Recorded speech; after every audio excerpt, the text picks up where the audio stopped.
How's it going, guys? Welcome back to Blake Check. In today's video, we are here in sunny Scottsdale, Arizona at Chapman Volkswagen, and you can probably guess why we're here. That's right, we're here to check out the all-new Volkswagen ID.4. That's an electric SUV that's now offered by Volkswagen. So, as you guys know, I am a Tesla owner and a Tesla fan, but we are out here shopping for my wife's replacement car. If you follow me on Twitter, you know that we recently sold her 2017 Hyundai Santa Fe, and we said that's going to be the last ICE car that we have in the garage. So I asked my wife to put together a little list of electric SUVs that she would prefer to drive. And at the top of that list, surprisingly, is the Volkswagen ID.4. I know that might trigger some of you guys. I'm a Tesla fan. I'm sure many of you guys are Tesla fans. But we are trying to purchase a car for my wife, not for me. It's going to be featured on the channel, but it's going to be her daily driver. So I thought it should be a car that she loved. So she picked out the ID.4 because she likes the way it looks. It's super affordable. And because it's so affordable, she's not too worried about getting scratches and dings on it. So it'd be perfect to throw the dogs in the back and get their dog hair everywhere without having to worry about dirtying up a luxury car like most of Tesla's products. So the folks here at Chapman were kind enough to invite me out to test drive their ID.4, and they said that I could film, so I thought I would bring you guys along for the drive too, in case you haven't seen inside or test driven an ID.4 yet. So I think I've done enough talking. Let's go check out the car. All right, you guys, let's start with the rear of the vehicle, or the cargo area. As you guys can see, it is an SUV, so the rear tailgate opens all the way up, and there's a cover here, but this is removable. I would be guessing if I were to tell you the actual cargo capacity of the ID.4, so I'm actually just going to drop those numbers right here at the bottom of the screen. But just eyeballing it, it looks like you could easily fit, you know, strollers, a few suitcases, whatever you're planning on carrying. Really anything short of like big furniture. This really isn't made for that. You could compare the ID.4's size to the Tesla Model Y. The cargo capacity looks pretty similar here in the rear cargo area. If you have seen stuff that's more common like the RAV4, it looks comparable to that. So just use that for your scaling. Let's take a look here. Just like the Tesla Model Y, there is some underfloor storage. And if you are looking at this, you might think that's not very deep, but it goes even deeper. So there's like 2 underfloor storages in the rear cargo area. So let me back up a little bit. What we're looking at here is the first edition ID.4. So I'm not sure if you order online if it's going to come with all of this stuff, like this premium looking rear cargo covering and stuff. So just take everything I say with a grain of salt. All of these might not be included on any ID.4 that we order or that you guys might be ordering in the near future. So let's move on around. You guys can probably already see I folded down the rear seat because I want to show you just how spacious it is in here with the rear seats folded down. So again, if you're having trouble fitting anything in here, you can always fold down the rear seats, which is nice. So now that I have that folded back up, let's take a look at the seat materials. I'm actually feeling them for the first time now.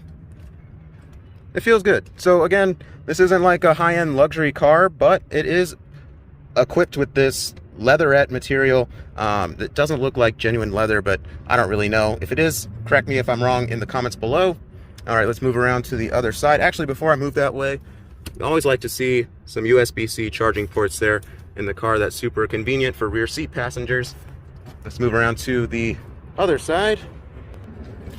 And before I open this door, I want to point out that this looks like a standard door handle, which will be familiar to folks who drive traditional SUVs, but it's actually an electric button. So it looks like a door handle, but you really just stick your fingers up in here and press this button and it pops right open. Now that I folded the seats all the way up, it looks like you can comfortably seat 3 people back here. Looks like the middle seat is actually a little bit wider than in my Model 3. So the middle person actually isn't going to be too squished. If you remember from the beginning, the car isn't huge, but actually just as a characteristic of most electric cars, the cabin space is pretty big. So it's kind of, I compare these things to Narnia. It's like when you hop in, you're like, where did all this space come from? And to explain that, the lack of a engine in the front and the lack of the transmission in the bottom actually allows designers to open up the cabin space a little bit more than in your traditional ICE car. Anyways, let's hop in the front. All right, so let's talk a little bit more about the materials in here. This has a nice feel to it. That's one thing that I'm particular about with my cars. I like a nice driving position and a good steering wheel feel. So that's why I bought the Model 3. This doesn't feel as good as that, but I like it still. See how it has like a little divot here in the stitching? This is great for grip. So not that you're going to need a whole lot of grip in the ID.4. Again, it's an electric SUV, so it's not really built to be taken to the track or anything like that. It's going to be plenty grip for my wife. Moving on along, let's take a look at the displays here. Unlike the Tesla Model Y, this actually comes with two displays. It has a gauge cluster in front, and it has this center screen here. So let's start touching some stuff.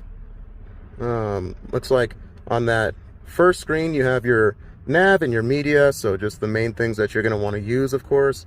It looks like the screen is pretty responsive, so I've seen some videos that kind of give the ID.4 a hard time because the lagginess of the screen has been an issue for some people who have reviewed this car in the past. As I'm touching it right now, I don't really notice any latency or lag. It is opening up screens as soon as I press stuff. It is taking a second to load whatever this is, but yeah, that wasn't too long. Yeah, and this seems pretty smooth to me. Yeah, pretty much everything that I press immediately, it loads up whatever I need it to. So yeah, maybe they've updated it since some of the reviews that I've seen have been posted to make the screen a little bit more responsive, because I don't have an issue with what I'm seeing here. I actually like this. I thought I wouldn't. Okay, so let's move over here. This looks like it's going to be just your digital gauge cluster.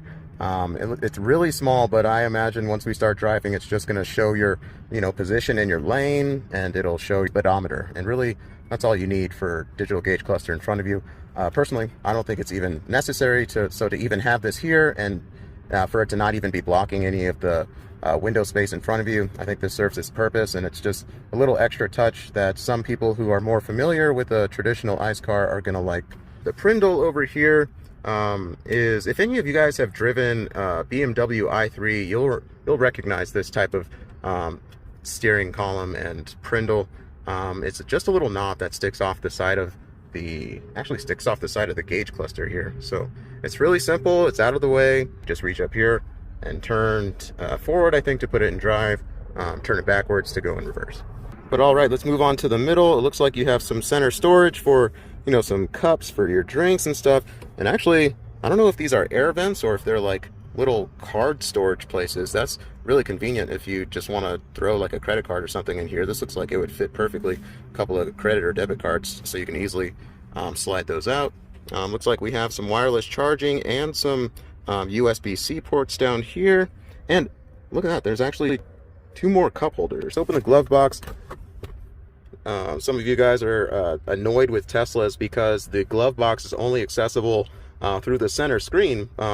If you're like that, then you're going to like the ID.4 because there's just a traditional latch on it. So I think I've talked about the interior of this car enough. So let's look at one more thing before we hit the road. This is one of the most controversial topics on the ID.4, and that is the lack of the front trunk. So unlike Tesla's, the ID.4 houses the battery and the motor, at least the front motor, up here. So this is going to be a very familiar design to traditional ICE cars, where this space is used for powering the vehicle. So there's some benefits and drawbacks to that. Obviously, you lose the front storage, but personally, I barely use the front trunk in my Tesla. So if you don't feel that you would use that either, this is not going to be an issue for you. But actually, some of the benefits of this, I've been told, are that the positioning of the battery is done so in such a way that it makes it a little more resistant to corrosion, gets it away from some of the elements. So that's something to think about. If you're not interested in driving like a sporty feeling vehicle or whatever, like a Tesla, and you just want something to drive around town, this seems like it so far. So I'm liking it. All right, you guys, now it's time to hop in and go for a drive. This is going to be a real treat for me because I haven't driven one of these before. So I'm super excited. I have the Volkswagen staff here with me to make sure that I don't steal the car. So the Volkswagen staff, can I ask your name so I don't? Yeah, my name's Jaden, by the way. Jaden's the Volkswagen staff guy that I referred to a second ago. But he's going to be kind enough to hold the camera while I drive. Let's see here. That was cool. Yeah, so the D mode, which is drive, is going to drive like a normal car. Mm-hmm. If you go into B, it's going to be like that one pedal driving you're used to in the Tesla. Okay. So is it forward twice for B? Cool. That's correct. Nice. And I guess we're off. So right off the back, I'm actually really satisfied with the suspension. I read and I just saw videos that talked about how it's a really just smooth ride. And, you know, if you're not like taking this to the track, which why would you? This is not a track-oriented car. You're going to be satisfied with this ride too. When you press this button here, you get your different drive modes. So just like in most cars for sale today, you have stuff like comfort, sport, and you can like customize your own driving profile here too. So we're gonna switch it over to comfort and see how that changes things. I mean, to be honest, I just switched it over to comfort from eco, and it feels pretty much the same. You could probably consider that like your normal drive mode, and eco, it was pretty much the same to me too. So between the two of those, not a big difference. I haven't really been checking the steering. Does the steering response change when you change the drive mode in this? Correct, yeah. So when you change the drive mode, it allows a little more battery flow for a little faster response time in the sport mode, and it stiffens the suspension and as well as your steering wheel. Okay, cool. I did notice like a little like shudder in the steering wheel just now. Is like active lane keep on or something? Correct, yeah. So you do have all the safety features with the IQ drive, lane keep assist, stuff like that. Cool. All right, like that. So that's all standard? Correct, yep. Nice. Sweet. All right, we are pulling up to a freeway on-ramp. I do want to just like check and see what the acceleration feel is going to be like. So I wanted to wait and do that safely. And it looks like we're safe. There's nobody behind us. So we are in sport mode, so I'm going to floor it. All right, here we go. My foot is to the floor. Well, all right. Before I say anything, I want to just mention that I daily drive a Tesla Model 3 Performance. So I feel like I'm probably not the guy to comment on the acceleration of the ID.4. I mean, definitely. It's an electric car, so you do get that instant acceleration, which is nice. I would say, again, I'm going to keep comparing this to a traditional gasoline engine or internal combustion engine car or SUV. And compared to that, compared to the Hyundai Santa Fe that we just sold, that acceleration was actually a little bit better. So it's a little more peppy than that. If I had to guess, I would say this is like 200, 250 horsepower. Correct, yep, you're in the right ballpark. That's more than enough for really anybody. It's more than enough for me. I'm just stubborn and I need a fast car. So definitely, yeah. I mean, they did just release the dual batteries and all-wheel drive ones, which do go up to about 320 horsepower. The dual battery or dual motor? Correct, dual motor. Okay. Cool. So we looked at that one too. Isn't that like an extra $4,000 or so? Correct, yep. Yeah, that's nice. And if you remember, I was talking about how the road trip car is still going to be the Tesla. So as far as like needing the dual motor functionality of like also having all-wheel drive, I feel like that's not really something that we're too worried about. Okay, yeah. But I mean, we're still tossing around that idea of like going ahead and upgrading to the dual motor one, because with that you also get like a little more acceleration. I think it jumps up to like you know, like 300 horsepower, right? Correct, yep, 320. Yeah, I like it so far. Let's see. And as I'm like testing out different features and stuff, I'm learning new things. I just learned that there's seat memory, so you can like set your seat position for not only the driver's seat but also the passenger seat. There's also a seat massaging function.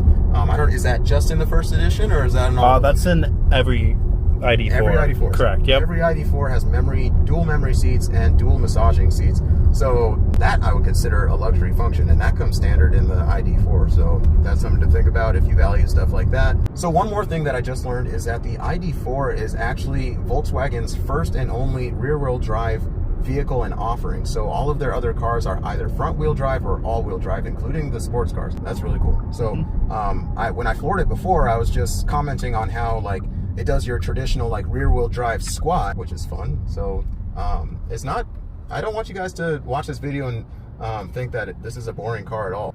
All right, so the last thing I wanted to do before we end this test drive was to check the turn radius.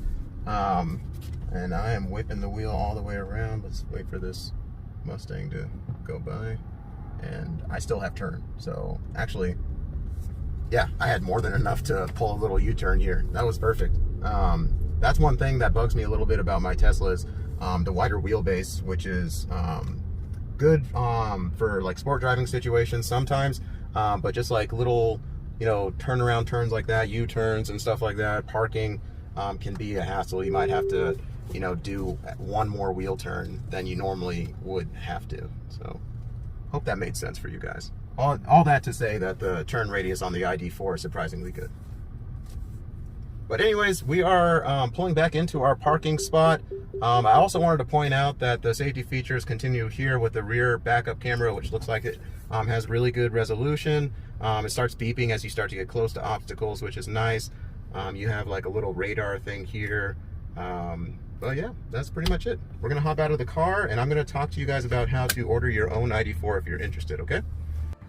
All right, you guys, that's about all I have for you today. Thanks for tuning in. Let me know in the comment section below, what are your thoughts on the ID.4? I was personally surprised with how much I like this car, and especially considering that it still qualifies for the $7,500 federal tax credit, this is starting to look like a better and better option. It may not be as engaging or as fast as my Tesla, but it's gonna be for my wife and it doesn't need to be. So that's really all I have for you today. If you're interested in ordering your own ID.4, you have two options. You can go into a Volkswagen dealership and they'll help you through the online purchasing process, or you can do it from home. There's really no difference or no benefit either way. I'll have a link in the description to the purchase page for the ID.4 on Volkswagen's website. But that's pretty much all I have for you guys. I've talked long enough. This has been Blake Check, and that's a wrap.